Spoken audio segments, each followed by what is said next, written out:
मेरी आंखों में बस देश प्रेम का स्वप्न हो, हर वक्त मेरी आंखों में बस देश प्रेम का स्वप्न हो। जब कभी भी मृत्यु आए तो तिरंगा ही मेरा कफन हो। और कोई ख्वाहिश नहीं है मेरी जिंदगी में, और कोई ख्वाहिश नहीं है मेरी इस जिंदगी में, जब कभी भी जन्म लूं तो भारत ही मेरा वतन। मैं बीसी दिवस का छात्र सम्मानित गुरुओं के चरण स्पर्श करता हूं और सभी अपने मित्र मित्राणियों को नमस्कार करता हूं। देखिए, हम भारत में रहते हैं और भारत के आदमी, भारत के व्यक्ति एक अलग ही रोग में रहते हैं। उनकी एक अलग पहचान है और वो एक अलग अंदाज में जीता है। हमने भारत के आदमी का क्या पहचान है? भारत का आदमी एक कपड़े का कई तरीके से यूज करता है। कैसे?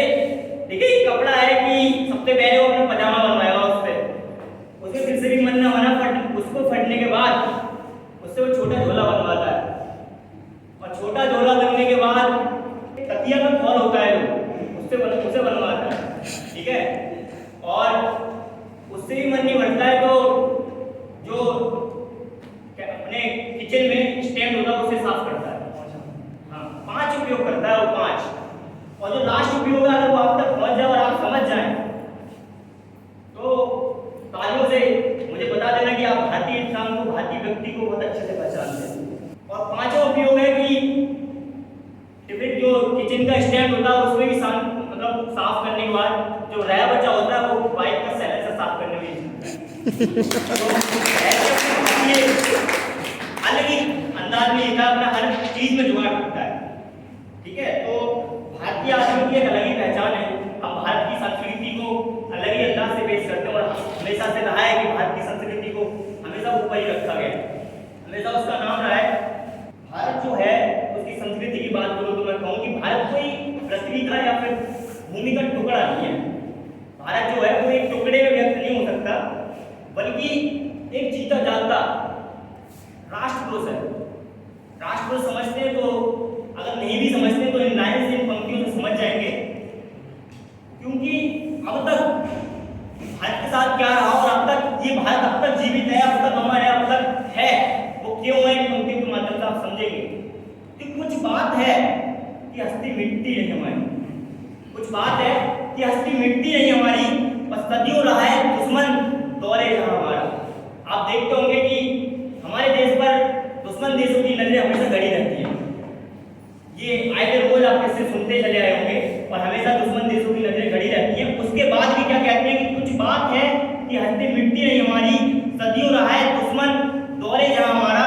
यूनान, मिस्र, रोम सब मिट गए जहां से, यूनान, मिस्र, रोम सब मिट गए यहां से, अब तक मगर है बाकी नामो निशा हमारा। धन्यवाद। तो अब तक भारत का नामो निशा है और ऐसा ही रहेगा।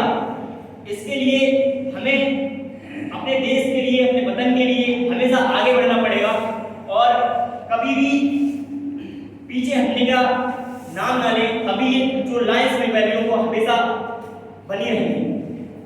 देखिए, भारत जो है, हमारे भारत को एक अलग प्रकार का दर्जा प्राप्त है जो कि और देशों के लिए नहीं है।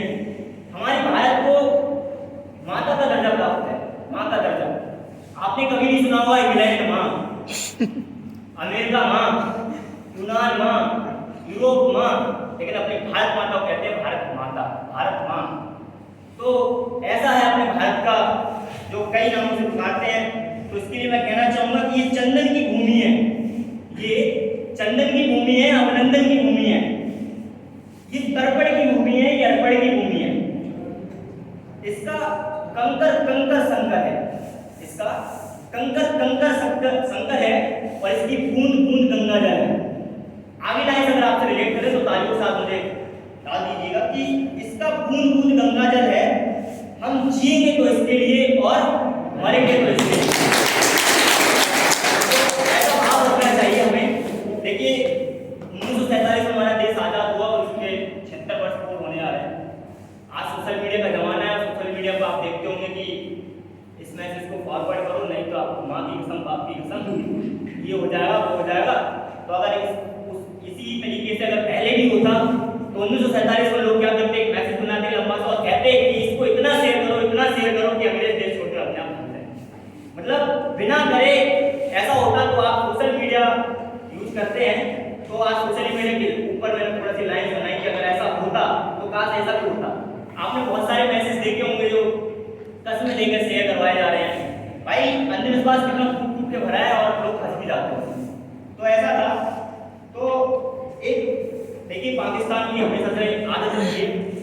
कि तो चूजा तो है नहीं और हमेशा आक्रमण करने के तैयार रहता है। तो उसके लिए कहना चाहूँगा कि सुन नापाक पाकिस्तान, सुन नापाक पाकिस्तान, हम युद्ध से नहीं डरते। सोचता हुआ युद्ध से डरते हैं, युद्ध करने के लिए तैयार रहता है, तो उसके लिए कहूँ कि सुन नापाक पाकिस्तान, हम युद्ध से नहीं डरते। हम सिर्फ इस बात से डरते हैं कि युद्ध होने के बाद हमारे देश वालों के लिए एक एक्स्ट्रा चैप्टर पढ़ना पड़ेगा। तो जी हाँ, तो देखिएगा आप जो लाइन बोलने जा रहा हूँ वो भारत में, ये भारत इतना सुंदर है, इतना कुछ है इसमें, आप इसको घूमिएगा भ्रमण करिएगा तो आपको पता चलेगा कि इसमें भी बहुत खूबसूरती छिपी हुई है। और इस वतन के लिए हमारी कितनी जरूरत है और हमें कितनी जरूरत है, किस तरीके से इस लाइन से व्यक्त करता हूँ कि कोई पत्थर की मूरत है, कोई पत्थर में मूरत है, कोई पत्थर की मूरत है, कोई पत्थर में मूरत है, लो देख ली दुनिया जो इतनी खूबसूरत है, लो हमने देख ली दुनिया जो इतनी खूबसूरत है, जमाना अपनी समझे पर मुझे अपनी खबर ये है। और अगली लाइन अगर आप रिलेट करें तो तालियों की गूंज इसमें होनी चाहिए। जमाना अपनी समझे पर मुझे अपनी खबर ये है, तुझे मेरी जरूरत है, मुझे तेरी हमारी जरूरत है और हमारी इस वतन के लिए जरूरत है। तो दोनों का कॉम्बिनेशन हर जगह रहता है, कहीं भी ले लीजिएगा, जब तक कॉम्बिनेशन नहीं बनेगा तब तक कुछ नहीं होगा, है ना। तो देश के लिए भी आपको करना पड़ेगा और जब तक आप करेंगे नहीं, आगे अपना कदम नहीं बढ़ाएंगे, तब तक आपको कहीं नामो निशान नहीं है, इस देश में आने का कोई फायदा नहीं है आपको। जैसे कि अभी शिवम ने बताया कि इस देश में रहने के बाद भी कुछ लोग होते हैं देशभक्ति के नाम पर कलंक है, तो उसी के लिए लास्ट लाइन की हमें इस देश में आए हैं, इस देश में नहीं, आप कोई से भी देश में हो, उस देश के लिए आप देशभक्ति दिखानी पड़ेगी। ये हमारा पहला कर्तव्य है कि देशभक्ति हमारे हर घर में होनी चाहिए। देखिए अभी सोशल मीडिया का जमाना है, तो एक लाइन और बोलना चाहूंगा कि डरपोक है वो लोग, देखिए टाइम बर्बाद बहुत करते हैं आज के टाइम पर लोग, रात में 2-2 बजे तक 3-3 बजे तक ऑनलाइन रहते हैं, कोई फर्क नहीं पड़ता है ना। तो उनका भी एक अलग मायना है, अलग अपना अलग नजरिया है। उनका क्या नजरिया है सुनिएगा कि डरपोक है वो लोग जो ऑनलाइन आने से डरते हैं, डरपोक है वो लोग जो ऑनलाइन आने से डरते हैं, जिगर चाहिए टाइम बर्बाद करने के लिए। देखिए अच्छा, कश्मीर की हालत आपको सबको पता होगी कैसी रहती है, तो हमारे यहाँ आदमी का भी कुछ हाल खास ऐसा ही होता है। तो जो लाइन है उससे आप रेट कर पाएंगे कि बीवी भी हक जताती है, बीवी भी हक जताती है, माँ भी हक जताती है, शादी के बाद हमारे यहाँ आदमी का कुछ ऐसा हाल होता है जैसे कश्मीर का। कश्मीर पर भी उधर से वो हक जताता है, इधर से हक जताता है, और हक जताने के बाद वो बीच में फंसा रहता है। ऐसे हमारे आदमी का हाल होता है। तो इसके बाद एक ऐसी हस्ती थी, एक लेखक थे, एक कवि थे, एक दार्शनिक थे, एक देशभक्त थे, एक राजनेता थे, और सबसे बड़ी बात वो भारत रत्न थे। मुझे पता है कि यहाँ पर बहुत सारे लोग समझ गए होंगे मैं किसके बारे में बात करना चाह रहा हूँ, अगर नहीं समझे तो अटल बिहारी वाजपेयी के बारे में बात कर रहा हूँ, जो बहुत बड़े दार्शनिक, राजनेता और भारत रत्न सम्मानित थे। तो उन्होंने कुछ लाइन लिखी है कि मौत से जूझने का मेरा कोई इरादा ना था, मौत से जूझने का मेरा कोई इरादा ना था, और मोड़ पर मिलेंगे ऐसा कोई वादा ना था।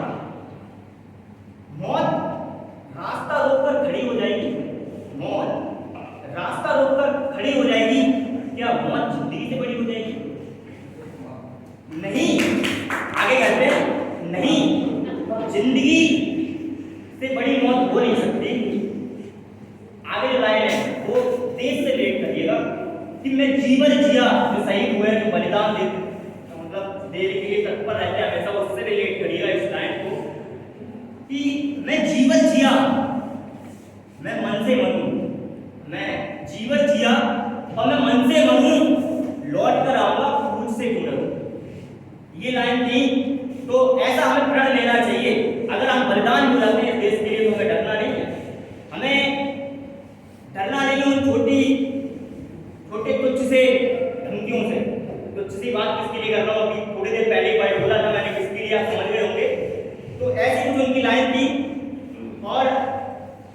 देखिएगा, हम सभी अपने देश में तिरंगा के लिए अपनी प्रेम जगाते रहते हैं और आज इस बार पहली बार ऐसा हुआ है कि देशभक्ति पर जोर दिया गया है।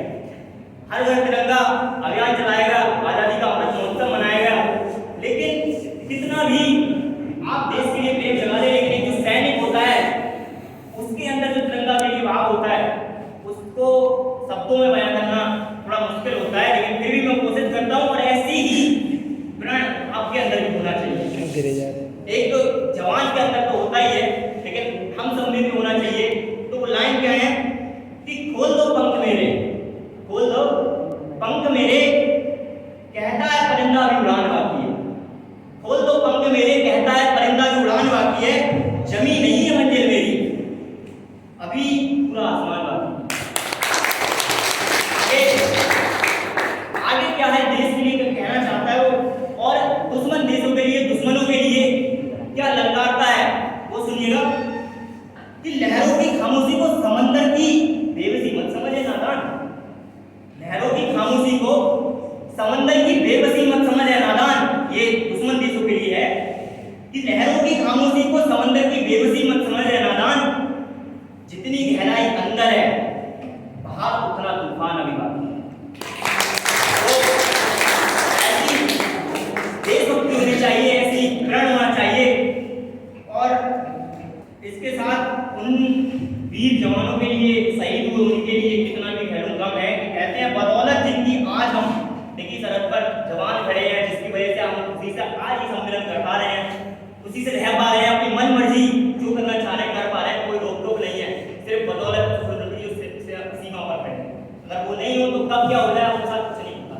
लेकिन इतने पर भी कुछ देश गद्दारों के साथ मिलने के बाद, देशद्रोहियों के बाद ब्लास्ट होते रहते हैं, लोग मर रहे हैं देशों में, लेकिन फिर भी उनकी जितनी तारीफ करूं मैं जो सीमा पर खड़े हैं कम है। तो कहते हैं कि बदौलत जिंदगी आज हम सब घरों में चैन से रहते हैं, बदौलत जिंदगी आज हम सब घरों में चैन से रहते हैं। हमारे चैन की खातिर वो कितने तकलीफ रहते हैं, हमारे चैन की खातिर वो कितनी तकलीफ रहते हैं। है मुश्किल सांस लेना भी ऊंचे पहाड़ों पर, है मुश्किल सांस लेना भी ऊंचे पहाड़ों पर, नमन है सत उन वीरों को जहां वो दिन रात रहते हैं।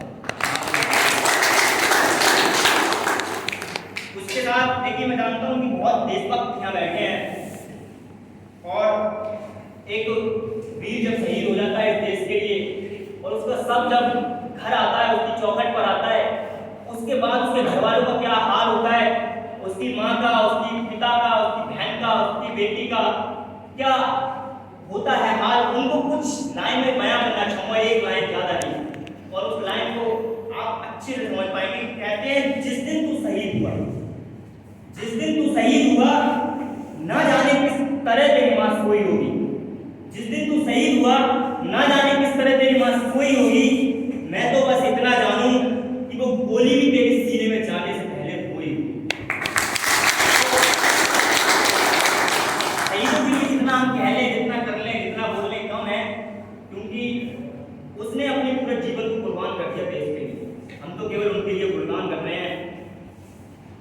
उसके साथ ही भारत में कुछ लल्लू लोग रहते हैं, लल्लू लोग होते हैं, लल्लू, जैसे कि लालू यादव मुख्यमंत्री जब थे तो एक विदेशी यात्रा हुआ, विदेशी यात्रा पर लालू यादव गए तो उनके साथ वालों ने कहा कि आप जब लालू यादव विदेशी यात्रा पर जा रहे हैं तो आपको इंग्लिश तो आती नहीं है, तो आप 2-3 सेंटेंस ही याद कर लो।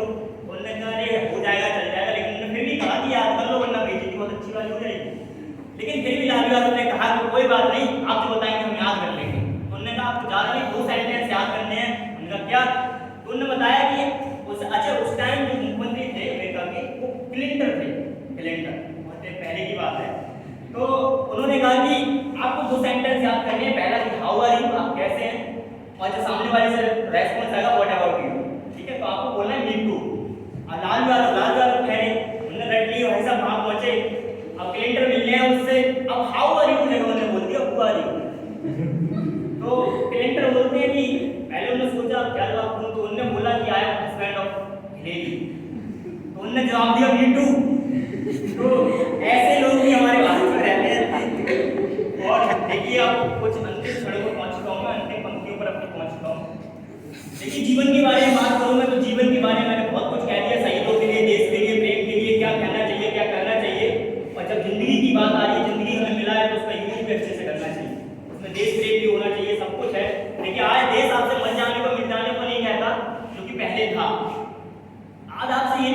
आप देश के लिए जान ही दे दी, लेकिन मैं कहता हूं कि आप अगर देश में सच्ची ईमानदारी से पूरे निष्ठा भाव से अगर कोई काम कर रहे हैं तो आप सबसे बड़े देशभक्त हैं। बस आपके अंदर देशभक्ति होनी चाहिए और देशभक्ति के साथ साथ आप जो काम कर रहे हैं उसमें ईमानदारी निष्ठा होनी चाहिए। बात जब जिंदगी की आ गई तो जिंदगी के लिए मैं लाइन बोलना चाहूंगा और ये लाइन आप सबकी जिंदगी से रिलेटेड है, लेकिन इससे बड़ा साथी आपको कोई नहीं हो सकता। तो लाइन क्या है कि लोकल ट्रेन की भीड़ में गिरा तो उसने हाथ पकड़कर उठाया। लोकल ट्रेन की भीड़ में गिरा तो उसने हाथ पकड़कर उठाया और राशन की लाइन में खड़े होकर भनभनाया तो उसने कंधा थपथपाया। नौकरी के लिए भटकती हुए कदमों का साथ दिया, नौकरी के लिए भटकती हुए कदमों का साथ दिया, हर जगह मुझे अपना दिलासा दिया, हर जगह मुझे अपना दिलासा दिया।